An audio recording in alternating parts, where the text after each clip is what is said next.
Hello dear students, welcome back to my channel physics SPC. Electromagnetic induction का एक question. A very long solenoid of radius capital R is carrying a current I the function of T, ये दे रखा है, और K is greater than zero as a function of time T greater than equal to zero. Counter clockwise मतलब anti clockwise current is taken as positive. A circular conducting coil of radius 2r, circular coil radius 2r is placed in the equatorial plane of the solenoid and concentric with the solenoid. The current induced in the outer coil is correctly depicted in the function of time h. पहले figure बनाते हैं। सबसे पहले एक हम long solenoid बनाते हैं जिसकी रेडियस r है। ये एक लॉन्ग सोलिनॉइड बना लो जिसकी रेडियस आपकी r है। चलो, ये तो लॉन्ग सोलिनॉइड हो गई, सोलिनॉइड, और इसमें करंट फ्लो कर रही है द फंक्शन ऑफ टी। ये इसकी रेडियस जो है ये आर है, ठीक है। फिर हमसे कहा कि एक कंडक्टिंग सर्कुलर कॉइल है जिसकी रेडियस 2r है।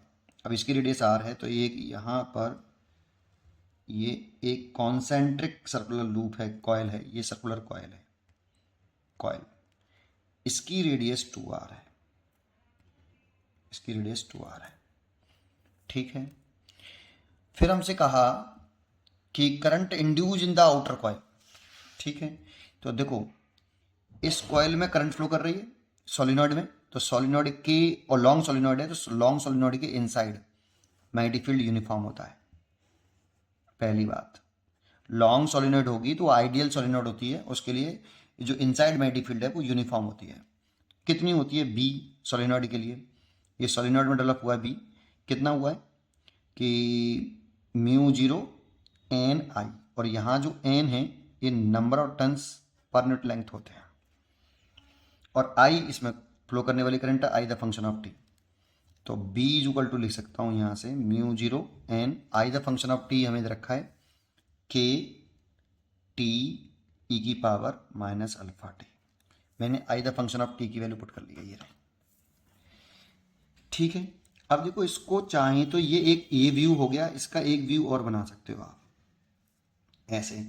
ये तो सोलिनॉइड वाला पोर्शन हो गया, ये वाला टर्म बनाया मैंने, ये वाला सोलिनॉइड का इस साइड से देखने पर, और ये वाला मैंने सर्कुलर कॉइल का बना लिया।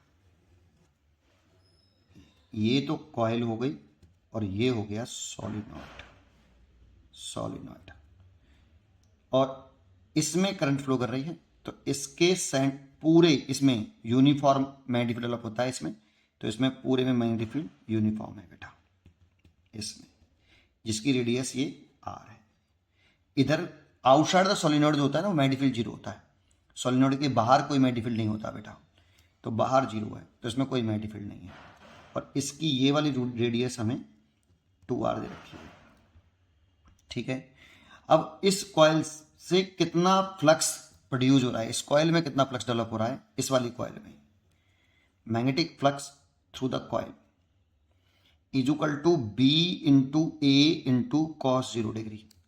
देखो, बी की डायरेक्शन डाउनवर्ड है तो एरिया की डायरेक्शन भी, जो कॉइल का एरिया लिखेंगे यहाँ पे, है ना, तो जो एरिया की जो डायरेक्शन है वो प्लेन के परपेंडिकुलर डाउनवर्ड होती है, तो प्लेन के परपेंडिकुलर अपवर्ड भी लिख सकते हैं, लेकिन ये 2 डायमेंशनल है, एरिया के डायरेक्शन ऊपर भी लिख सकते हैं, नीचे भी लिख सकते हैं, तो मैंने बी नीचे माना है तो एरिया को भी मैंने नीचे मान लिया है, इसलिए 0 degree.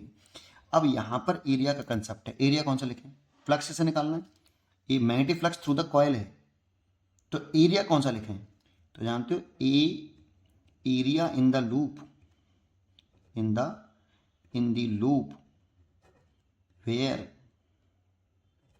magnetic field is present,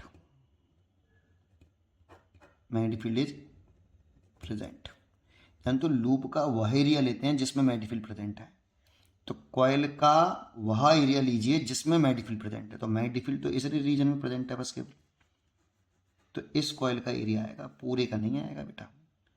यहाँ पर वह एरिया लेंगे, कॉइल से भले ही फ्लक्स निकाल ले आप, तो कॉइल का वह एरिया लेंगे जिसमें मैग्नेटिक फील्ड प्रेजेंट है, तो इतने एरिया में तो मैग्नेटिक फील्ड प्रेजेंट है, यहाँ पे तो मैग्नेटिक फील्ड है ही नहीं है, तो ये वाला मेन इंपॉर्टेंट पॉइंट था, यहाँ गलती मत करना, ठीक है।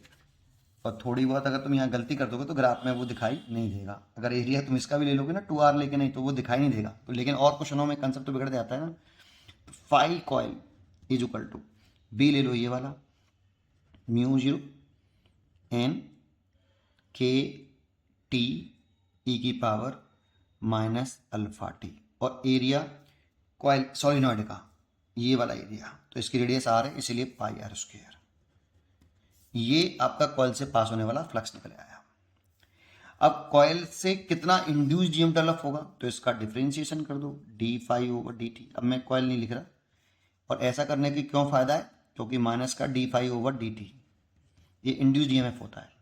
तो d phi over D t कर रहे हैं, तो देखो ये टर्म तो पूरा कांस्टेंट है ये वाला, तो ये लिख लें mu 0 N K pi R square, और डिफरेंशिएशन करना है D over D T T ई की power minus alpha T.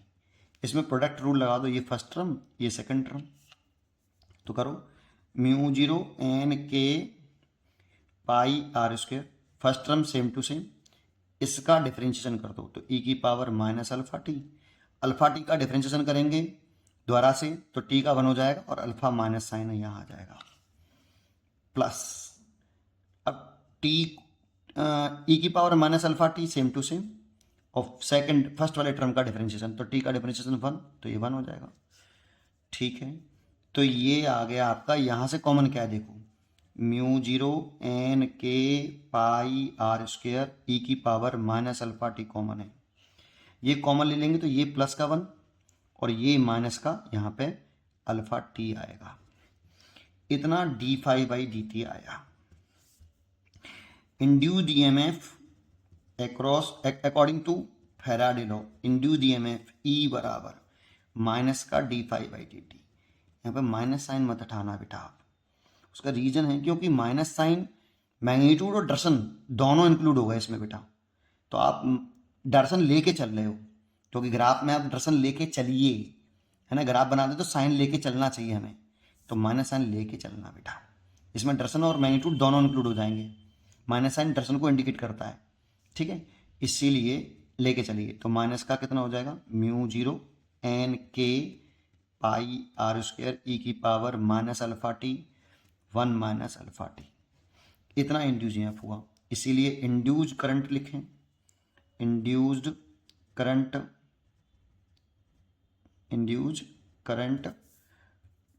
In the outer coil, in the outer coil.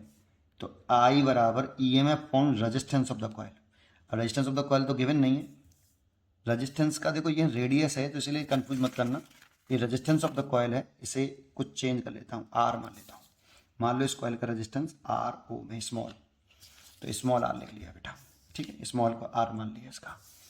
तो ई की वैल्यू कितनी हो गई, माइनस का mu 0 N K pi R square ई की power minus alpha T 1 minus alpha T divide by resistance. अब ये term तो पूरा कांस्टेंट है बेटा, ये टाइम का फंक्शन है और ये करंट, तो करंट का आ गया। अब ग्राफ देखना है, तो ये तो जब t बराबर 0 है, देखो ग्राफ में यहाँ पे t बराबर 0, यहाँ पे भी t बराबर 0, यहाँ पे भी t बराबर 0, यहाँ पे भी t बराबर 0, तो t बराबर 0 पर i की वैल्यू कितनी है, सोचो अगर मैं t बराबर 0 रखूँ तो यहाँ पे 0 रख दूंगा तो ये 0 हो जाएगा, लेकिन 1 बचेगा, और यहाँ अगर t की 0 पुट कर दूंगा तो e की पावर 0, किसी की पावर 0 तो उसकी वैल्यू 1, तो वैल्यू कैसे आएगी, नेगेटिव, क्या आएगा वो लिखते हैं mu 0 N K pi R square over are, यहाँ करेंगे तो e की पावर 0 हो जाएगा, और ये 1 माइनस के 0, और किसी की भी पावर 0 उसकी वैल्यू 1, तो ये पूरा फैक्टर 1 हो गया, तो आई नेगेटिव में आई बेटा, mu 0 N K pi R square बटे आर, इसमें डायरेक्शन वायरेक्शन सब इंक्लूड हो गया बेटा। तो जब टाइम जब 0 है तो करंट नेगेटिव है, और जब टाइम 0 तो करंट नेगेटिव है, तो इसमें तो टाइम 0 पर करंट 0 है, तो ये वाली तो चॉइस गलत हो गई। इसमें भी टाइम 0 है तब करंट 0 है, तो ये वाली चॉइस गलत हो गई। इसमें टाइम 0 तो करंट पॉजिटिव है, और इसमें टाइम 0 पर करंट नेगेटिव है, ये नेगेटिव, ये करंट ऊपर वाली करंट पॉजिटिव और नीचे वाली करंट नेगेटिव, तो ये वाली चॉइस साफ साफ दिख रही है, सही है। तो ये वाली गलत इसीलिए क्योंकि जब टाइम t 0 है तो करंट पॉजिटिव है, जबकि होनी नेगेटिव चाहिए। दूसरा, अगर t इन्फिनिटी ले जाएं तो देखो अगर हम इन्फाइनाइट रख देंगे तो i की वैल्यू टेंड करेगी 0 को। अगर आप यहाँ पर t इन्फिनिटी रखोगे तो 1/इन्फिनिटी रखोगे तो इसको नीचे ले जाओ 1/इन्फिनिटी, है ना। फिर सॉल्व करो तो i टेंस टू 0 आएगा। तो देखो t बराबर इन्फिनिटी 0 पे, t बराबर इन्फिनिटी पर ये करंट जो है लगभग 0 हो गया। पैरेलल कर देंगे बेटा इसके, सही है। तो इसका मतलब D choice is correct, D choice is correct. उम्मीद करता हूँ कि आपको ये जरूर समझ में आया होगा। पढ़ते रहिए और खुश रहिए।